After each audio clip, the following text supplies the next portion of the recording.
بسم اللہ الرحمن الرحیم الحمد للہ رب العالمین والصلاة والسلام علی اشرف المرسلین سیدنا و نبینا وحبیب قلوبنا وطبیب نفوسنا مولانا ابی القاسم محمد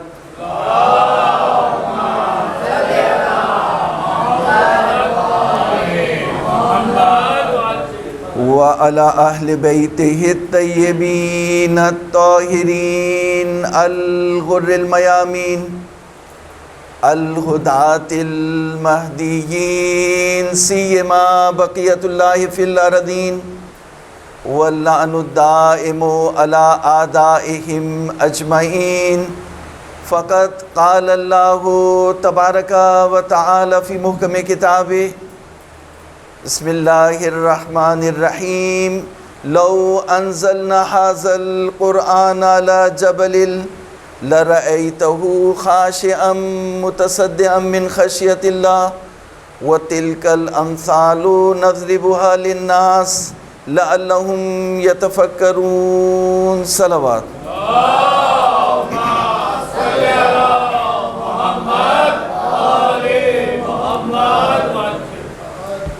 عزیزان محترم، عشرہ محرم الحرام 2021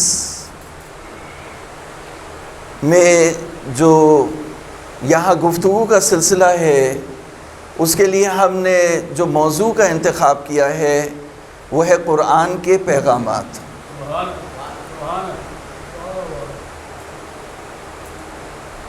یہ جو آیت سرنامہ کلام قرار دیا، اس کا ترجمہ میں اپنے بچوں کے سامنے اور آپ کے سامنے ہدیہ کروں۔ ارشاد ہوا اگر ہم اس قرآن کو پہاڑوں پر اتارتے تو وہ اللہ کی خشیت سے، اللہ کے خوف سے پہاڑ ریزہ ریزہ ہو جاتے، پہاڑ جھک جاتے، پہاڑ ریزہ ریزہ ہو جاتے اللہ کی خشیت سے۔ اور یہ مثالیں ہم اس لیے دیتے ہیں شاید کہ لوگ اس پر غور و فکر کریں۔ یعنی آپ یہ دیکھیں کہ جیسے میں نے اس وقت یہ پیغام یہاں آپ کے سامنے بیان کیا کہ میری گفتگو کا موضوع ہے قرآن کے پیغامات، تو دیکھیں آپ اپنے دل میں قرآن کی نسبت سے کیا احساس رکھتے ہیں۔ یعنی اگر ہم وہ حدیث آپ نے سنی ہے کہ مولا نے فرمایا کہ کچھ لوگ اللہ کی عبادت کرتے ہیں تجارت کی غرض سے، کچھ لوگ اللہ کی عبادت کرتے ہیں اس کے جہنم کے خوف سے، لیکن میں نہ غلاموں کی عبادت کرتا ہوں نہ تاجروں کی عبادت کرتا ہوں، بلکہ میں آزاد انسانوں کی عبادت کرتا ہوں۔ محمد والے محمد صلوات۔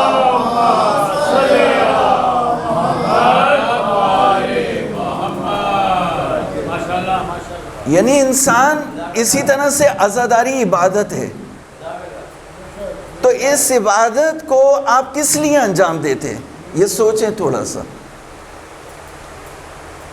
اور اب تک جتنے سال گزرے اس عبادت کا آپ پہ کیا اثر پڑا؟ اس عبادت کا جیسے ہر فعل کا، ہر کام کا انسان کے اوپر اثر ہوتا ہے۔ مثال کے طور پر ایک بچہ جو نوجوان ہوا ہے، ابھی اسے دین کے احکامات نہیں پتہ، وہ گیا سینما میں، وہ فلم دیکھ کے آیا، تو فلم کا اس کے اوپر ایک اثر ہوتا ہے نا۔ یا ایک بچے نے جو وہ گانا سنا تو گانے کا اس پہ اوپر اثر ہوگا۔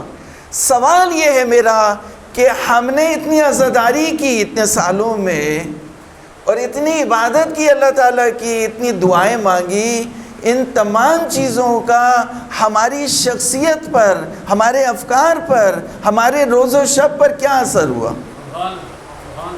انسان اس کے بارے میں تھوڑا سا سوچے کہ وہ عزادار اگر بننا چاہتا ہے مولا کا تو کس طرح کا عزادار بننا چاہتا ہے؟ ایک روایتی عزادار بننا چاہتا ہے یا نہیں ایک نظریاتی عزادار بننا چاہتا ہے، یا نظریاتی عزادار بننا چاہتا ہے، یا روایتی عزادار بننا چاہتا ہے، یا میثم تمار بننا چاہتا ہے؟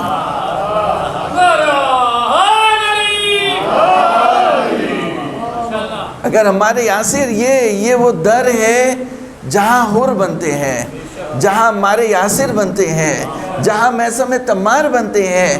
اگر میثم تمار بننا چاہتا ہے تو پھر آئے بات کریں، صلوات پڑھیں محمد والے محمد۔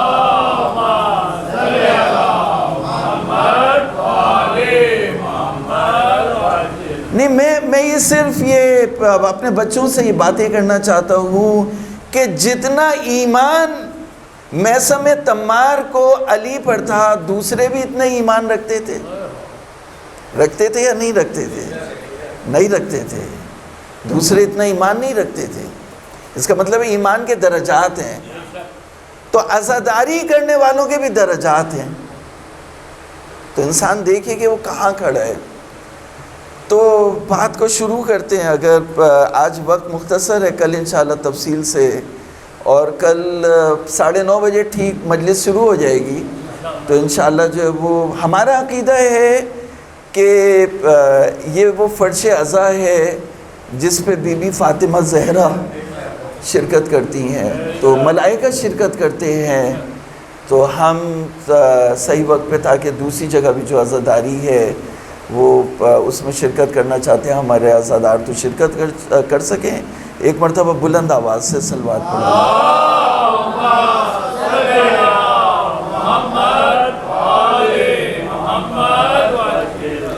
دیکھیں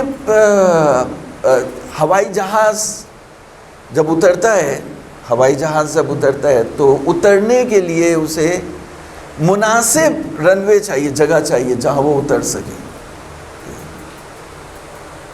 پھر ہوائی جہاز میں بھی وہ پہیے ہو، ویل ہو، روکنے کا پورا انتظام ہو، تو پھر جو ہے وہ اتر بھی جائے گا اور پھر وہ آرام سے رک بھی جائے گا، ورنہ دونوں مسئلے ہو جائیں گے۔ اس کی رفتار اتنی زیادہ ہوتی ہے کہ اگر روکنے والی چیزیں نہ ہو، اترنے والی چیزیں نہیں ہو تو وہ نہیں اتر سکتا۔ تو اس کا مطلب یہ ہے کہ وہ ہوائی جہاز جو فضا میں پرواز کر رہا ہے، وہ فضا میں تو پرواز کر رہا ہے لیکن اترنے کے لیے اسے دوسری چیزیں چاہیے۔ تو قرآن لوح محفوظ میں تھا، اسے جب اتارا، اب آپ تصور کریں کہ چھوٹا سا بچہ ہے، اسے جب ABCD سکھائی جاتی ہے تو کس طرح سے سکھائی جاتی ہے؟ ایک بڑے بچے کو ABCD سکھائی جاتی ہے، اس کے لیے بلاکس ہوتے ہیں، یا اس کے لیے سیب بنا کے لے آئیں گے کہ A فار ایپل، تو یہ اتارنا ہوتا ہے، نزول ہوتا ہے۔ تو قرآن جو لوح محفوظ میں تھا اسے اتنا اتارا کہ انسان کی بولنے والی ایک زبان کی صورت اسے دے دی، اتارا اسے۔ تو انسانوں پر اتارا نا، انسانوں کے لیے اتارا، انسانوں پر اتارا، انسانوں کے لیے اتارا، تو اسے لباس یعنی ایک بولی، ایک زبان کی صورت عطا کر دی۔ اس قرآن کو عربی زبان میں اتارا، پھر اسے آواز بنایا تو وہ قاری کے سینے میں اتار دیا کہ قاری قرأت کر سکے۔ تو بھئی قرآن کو قاری کے سینے میں اتار، حضرت محمد مصطفیٰ صلی اللہ علیہ وسلم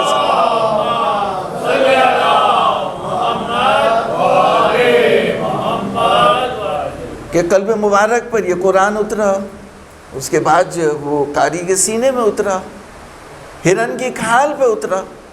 ہرن کی کھال پہ جب اترا تو وہ سیاہی بنا دی قرآن کو۔ نزول اس صورت میں ہوا کہ وہ سیاہی جو ہرن کی کھال پہ لکھی گئی وہ بنایا، یا کاغذ پہ قرآن کو اتارا تو قرآن الفاظ بن گیا۔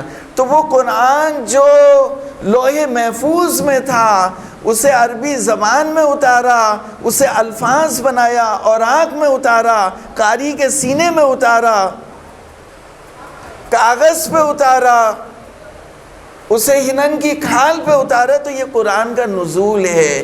تو قرآن انسانوں کے لیے اتارا، لیکن انسان میں تکبر ہے، انسان جو ہے وہ اس میں اتنا تکبر ہے کہ وہ تکبر اور خشیت، اللہ تعالیٰ کا ڈر اور خوف، یہ دونوں جمع نہیں ہو سکتے۔ دو حالت انسان کے دل میں، ایک تکبر ہے، ایک خشیت ہے۔ تو اگر خشیت الہی ہے تو انسان جھک جاتا ہے۔ تو قرآن جب اللہ رب العزت نے انسانوں کے لیے اتارا تو انسانوں کے اعتبار سے اتارا، اگر پہاڑ کے لیے اتارتا تو پہاڑ کے اعتبار سے اتارتا۔ صلوات پڑھیں محمد والے محمد۔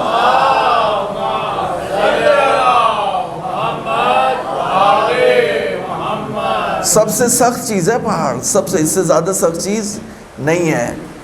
تو کہا کہ وہ ریزہ ریزہ ہو جاتا۔ انسان کا دل کتنا سخت ہے کہ پہاڑ سے زیادہ سخت ہے۔ تو تکبر ہے اس کے اندر۔ جب تکبر بھی انسان جب کرتا ہے تو بعض دفعہ ایک کمزور ہوتا ہے، اپنے سے چھوٹا ہوتا ہے، اس سے تکبر کرتا ہے، جیسے افسر ہے اپنے نوکر سے تکبر کرے، اپنے ملازم سے، اپنے ڈرائیور سے تکبر کرے۔ ایک دفعہ تکبر انسان اپنے بڑے سے کرتا ہے، اپنے ماں باپ سے تکبر کرے، بدتمیزی کرے، ماں باپ سے، ماں سے بدتمیزی کرے، باپ سے بدتمیزی کرے، اپنے معلم سے، اپنے بڑوں سے بدتمیزی کرے۔ ایک دفعہ برابر سے تکبر کرتا۔ انسان کیا ہے؟ مولا امام زین العابدین علیہ السلام نے فرمایا،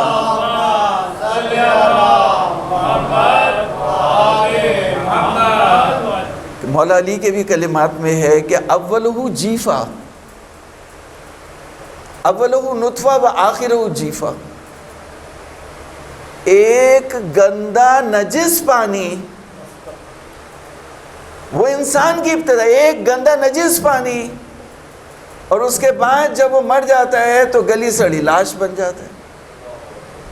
ابھی یہ کورونا میں تو آپ نے اپنی آنکھوں سے دیکھا کہ اس انسان کو جس کو کورونا ہو گیا، کورونا میں مر گیا، اس کے قریب کوئی جاتا ہے؟ تو جب وہ مر جاتا ہے، اگر وہ خوش قسمت ہو اور کورونا سے نہ مرے تو اس کو پھر غسل دیا جائے گا۔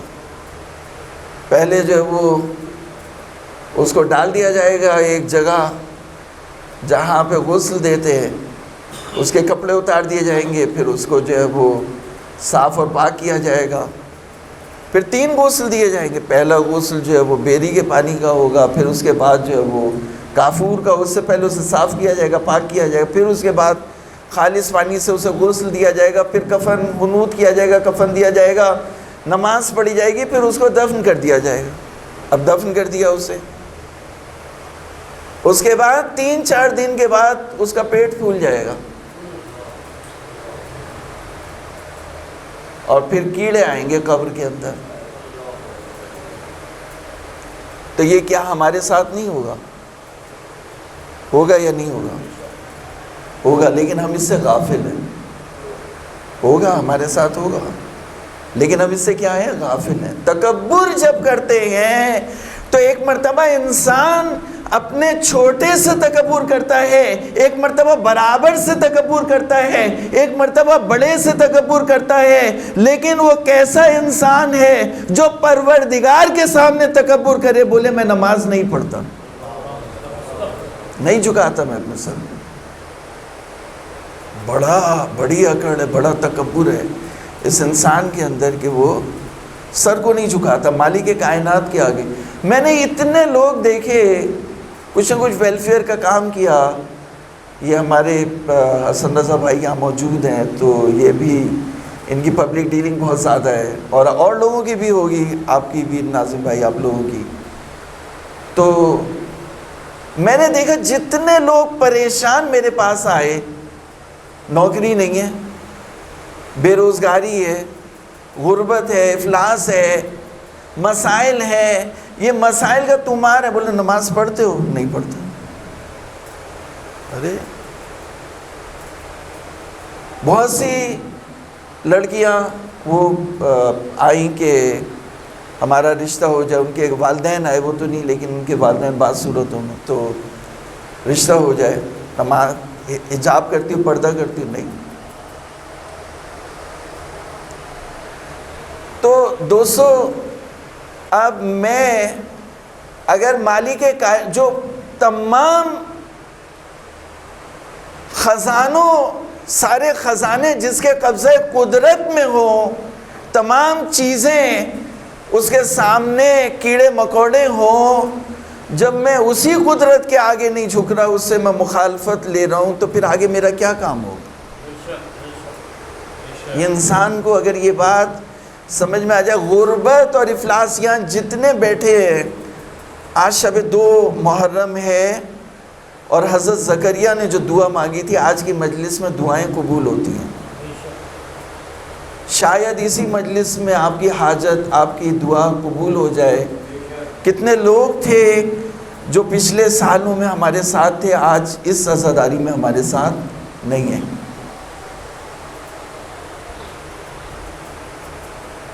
میں ضامن ہوں اس بات کا کہ اگر آپ نماز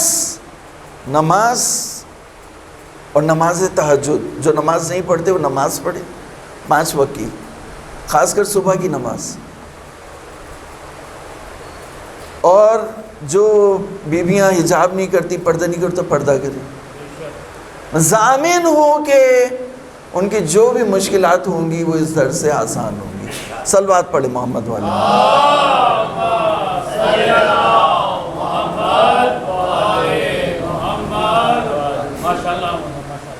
تو دیکھیں قرآن مجید کے ساتھ ناانصافی ہوئی، جس طرح اہل بیت کے اوپر ظلم ہوا، اہل بیت پہ ظلم ہوا یا نہیں ہوا؟ تو اب میں ایک نتیجہ نکالنے چاہ رہا ہوں۔ آپ کو پتہ ہے کہ پیغمبر خدا ختم انبیاء حضرت محمد مصطفیٰ صلی اللہ علیہ وآلہ وسلم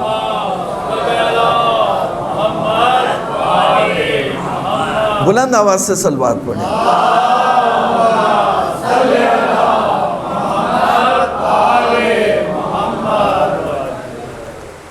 آپ نے یہ بیان فرمایا تھا کہ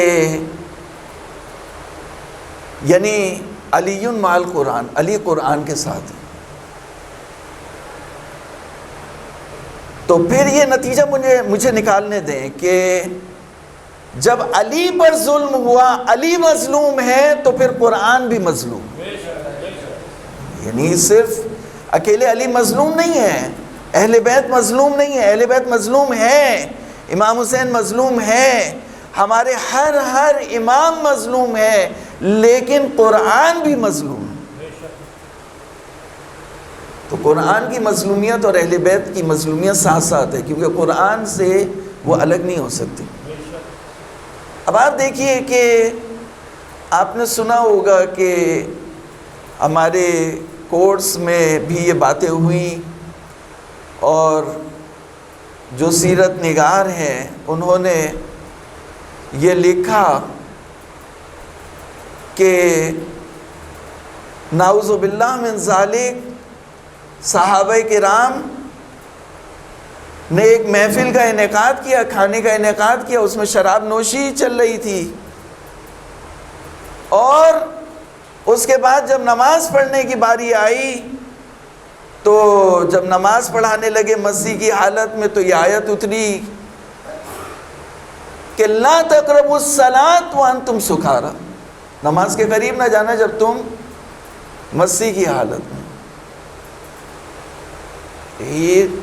یہ اولیاء خدا پر جو تہمتیں لگائیں مولائے متقیان امیر مومنان حضرت علی علیہ السلام،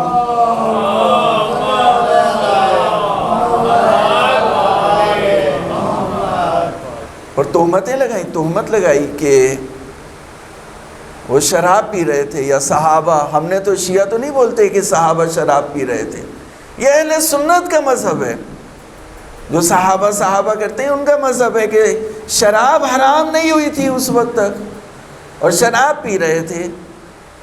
میں پوچھتا ہوں کہ وہ کون سا دین الہی ہے جس میں شراب حرام نہ ہوئی ہو؟ وہ تو انہوں نے بھی، نصرانیوں نے جھوٹ بولا اللہ اور اس کے رسول پر، یہودیوں نے جھوٹ بولا اللہ اور اس کے رسول پر، شراب تو حرام تھی. تو نمازی شراب کے پیچھے نہیں جاتا، نمازی شراب کے قریب نہیں جاتا.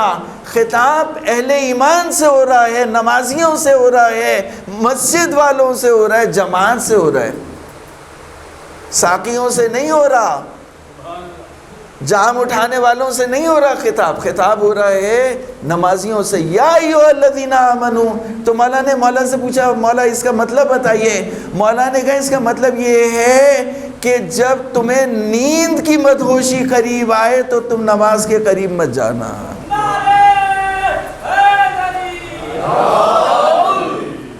یعنی مدہوشی جو ہے وہ کئی طرح کی ہوتی ہے.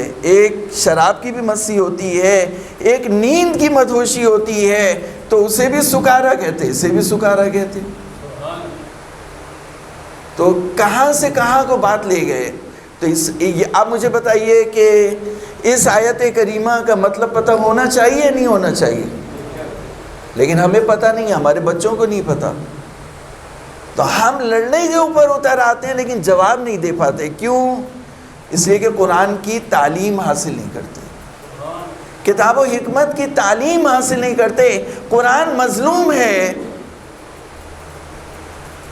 میں اپنی مجلس میں کوشش کرتا ہوں کم سے کم آیتیں پڑھوں. وہ ایک آیت، دوسری آیت، تیسری آیت، چوتھی آیت، جو بچے بیٹھے ہوئے ان کو پتہ ہی نہیں کہ یہ کیا کہہ رہے ہیں. بھائی آپ آیت سے آیت کو ملائیں، سمجھاتے چلے جائیں تو پھر وہی بات. ایک آیت کو توڑا، دوسری کو توڑا، تیسری کو توڑا. میں ایک مثال دوں اور بات کو آگے بڑھاؤں تو ایک مرتبہ بلند آواز سے صلوات پڑھ دیجیے.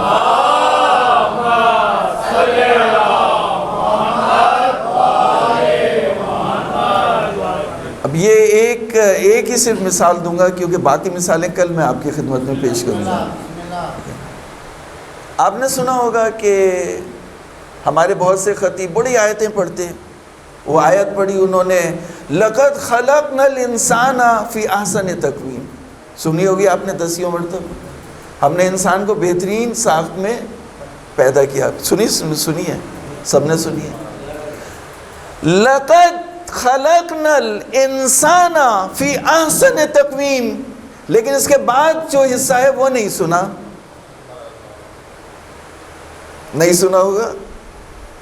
جب آیت پوری نہیں ہوئی، اگر کوئی کہ لا الہ پہ رک جائے تو یہاں پہ بھی ایسا ہی ہوا. قرآن کی آیتوں کو توڑ کے پیش کیا گیا، اپنے مطلب کی بات نکال لی. آیت کیا کہہ رہی ہے، قرآن کیا کہ قرآن کتنا مظلوم ہے. میں یہ بتانے کی کوشش کر رہا ہوں، پتہ نہیں میں اپنا پیغام پہنچا پا رہا ہوں یا نہیں پہنچا پا رہا. لَقَدْ خَلَقْنَا الْإِنسَانَ فِي أَحْسَنِ تَقْوِيمٍ.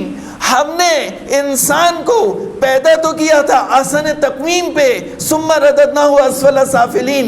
پھر ہم نے اسے پسترین حالت کی طرف پلٹا دیا. آپ احسن تقویم ہی کو پیٹتے رہے اور یہ بھول گئے کہ آپ اسفل سافلین میں ہیں. خاندان زہرا پہ بلند ترین صلوات.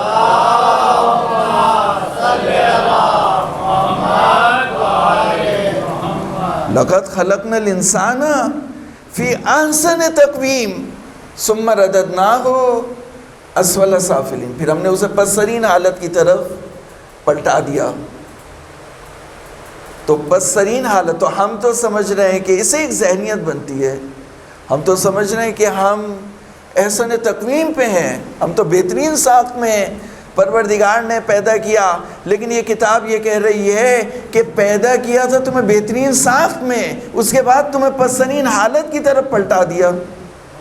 جیسے اللہ تعالیٰ نے تمہیں جو وہ ایک پہاڑ کی بلندی پر رکھا، اس کے بعد گڑھے میں پھینک دیا اسفل سافلین.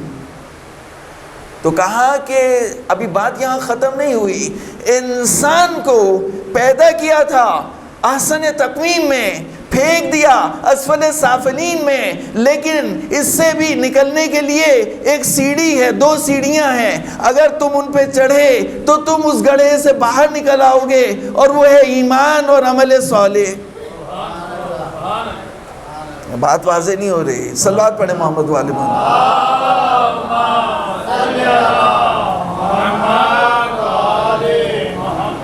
ایمان اور عمل صالح، تو یہی میری گفتگو، تمہیدی گفتگو کا جو محور تھا وہ یہ ہے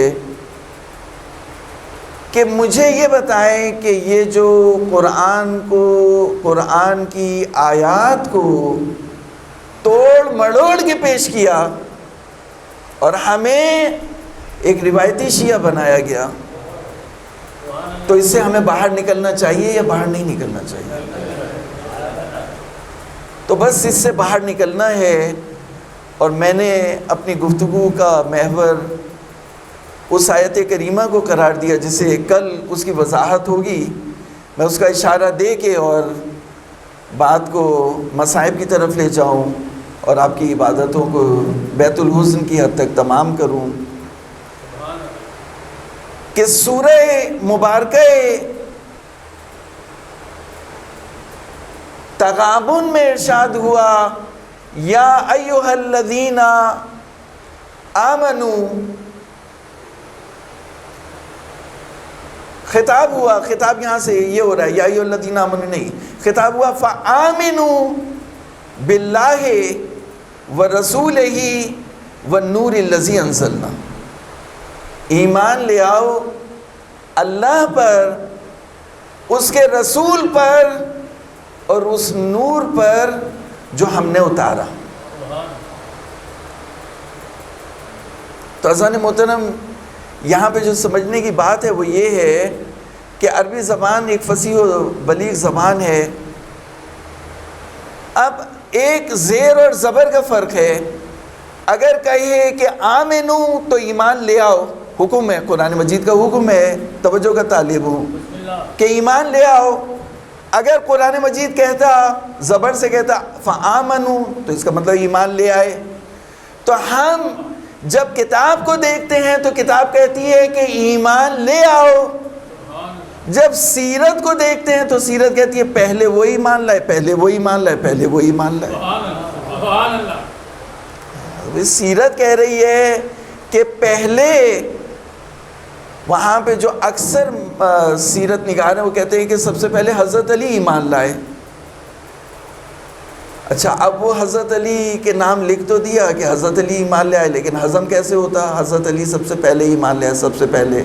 پھر وہ کبھی غلام کو لائے کہ غلاموں میں سب سے پہلے زید بن حارثہ ایمان لائے۔ پھر خواتین میں کہا خواتین میں سب سے پہلے حضرت خدیجہ ایمان لائیں۔ پھر کہا کہ وہ بوڑھوں میں سب سے پہلے حضرت ابوبکر ایمان لائیں۔ اچھا بھائی، آپ سے جو وہ یہ ڈسٹنکشن کرنے کے لیے کس نے کہا تھا کہ بوڑھے، بچے اور جوان اور خواتین اور یہ، اور نہ آپ سے کسی نے کہا کہ کون پہلے اسلام لایا۔ قرآن یہ نہیں کہہ رہا کہ پہلے کون ایمان لایا، قرآن یہ نہیں کہہ رہا کہ علی پہلے ایمان لے کے آئے، قرآن یہ کہہ رہا ہے کہ علی پر تم ایمان لے کر کے آؤ۔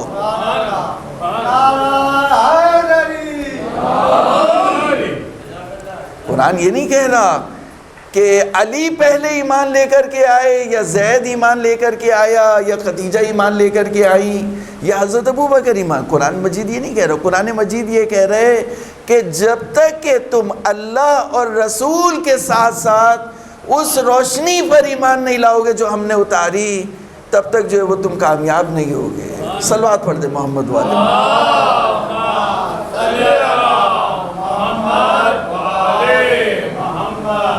تو عزیزان محترم، حسین وہ روشنی ہے جو پروردگار نے اتاری تھی۔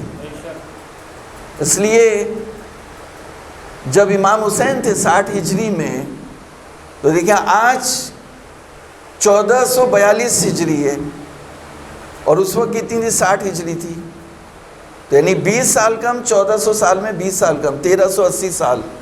تو 1380 سال پہلے بھی قرآن تھا اور آج بھی قرآن تھا، قرآن ہے۔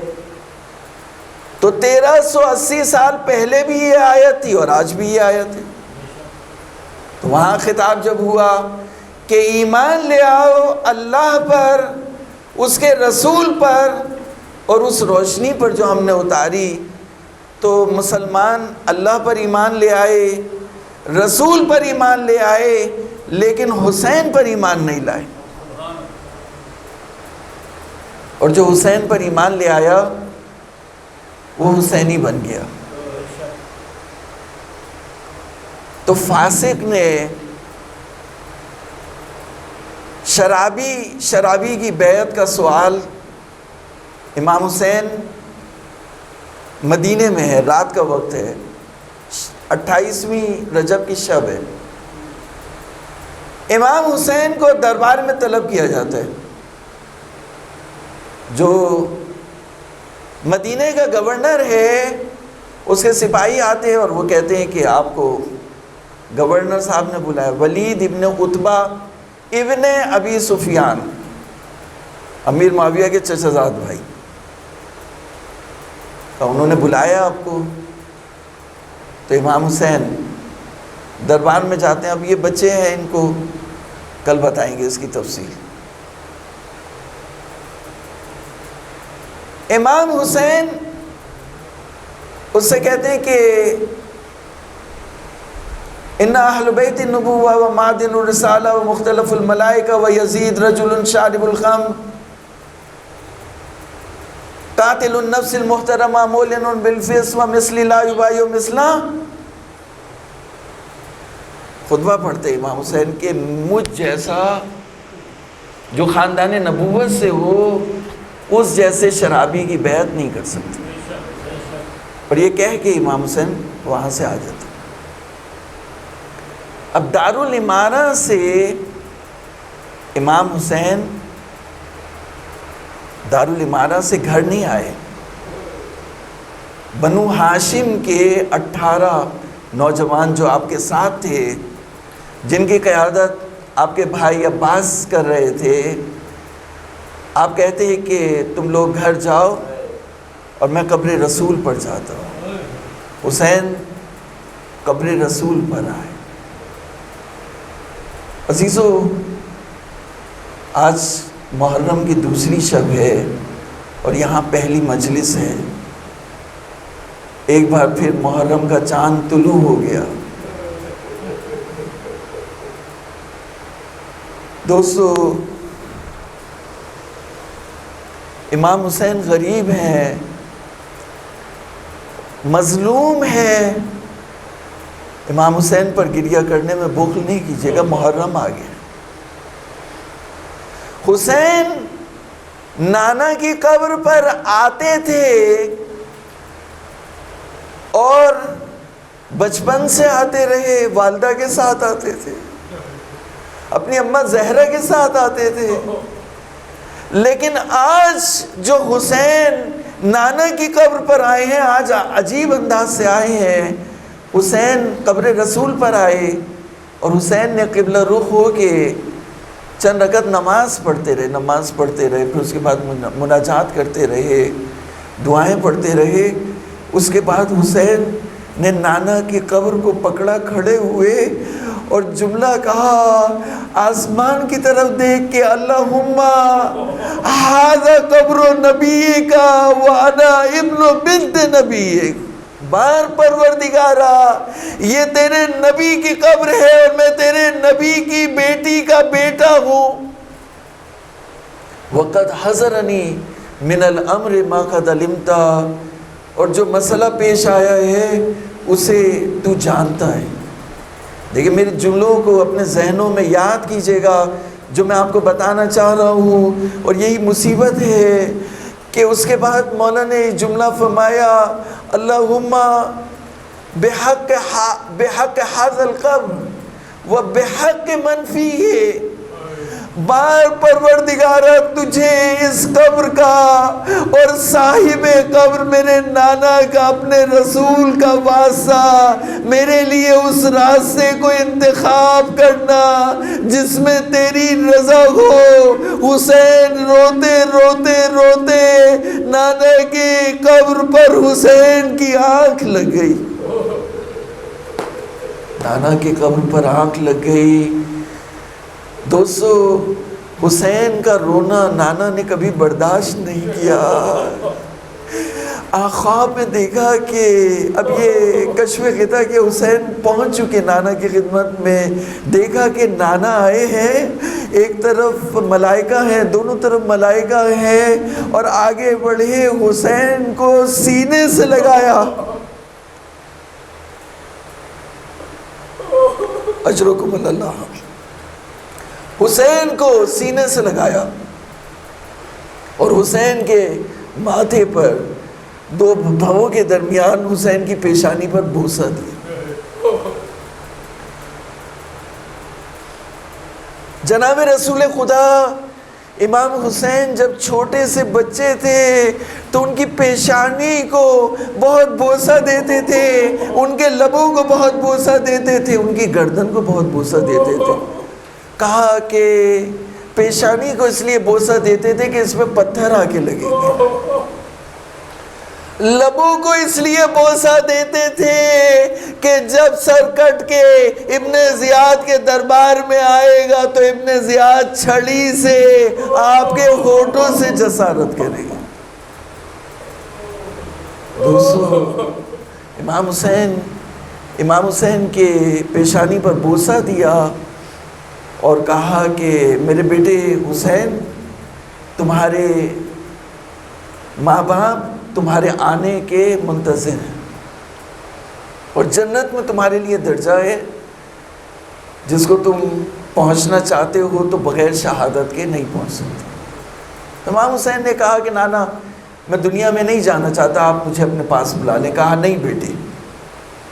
تو وہاں پہ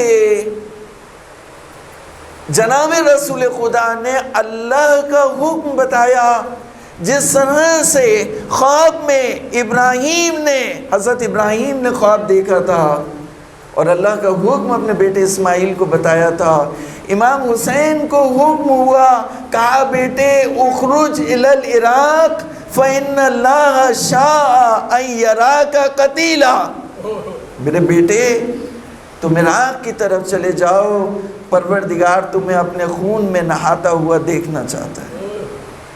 کہا نانا میری بہن زینب ہے، ام کلثوم ہے، میری بیٹیاں ہیں، میرے حرم ہیں، ان کا کیا کروں؟ کہا بیٹے انہیں بھی ساتھ لے جاؤ، فَإِنَّ اللَّهَ شَاءَ يَرَاهُنَّ سَبَايَا، پروردگار انہیں قید و رسن میں بند دیکھنا چاہتا ہے۔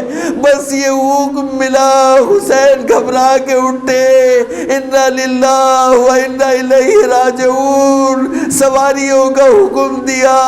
میں کہوں گا آخری جملہ آپ کی صحبتوں کو تمام کیا۔ عزادارو آج آئے ہو پہلی شب اس مجلس میں، تو اپنے گھروں کو واپس چلے جاؤ گے،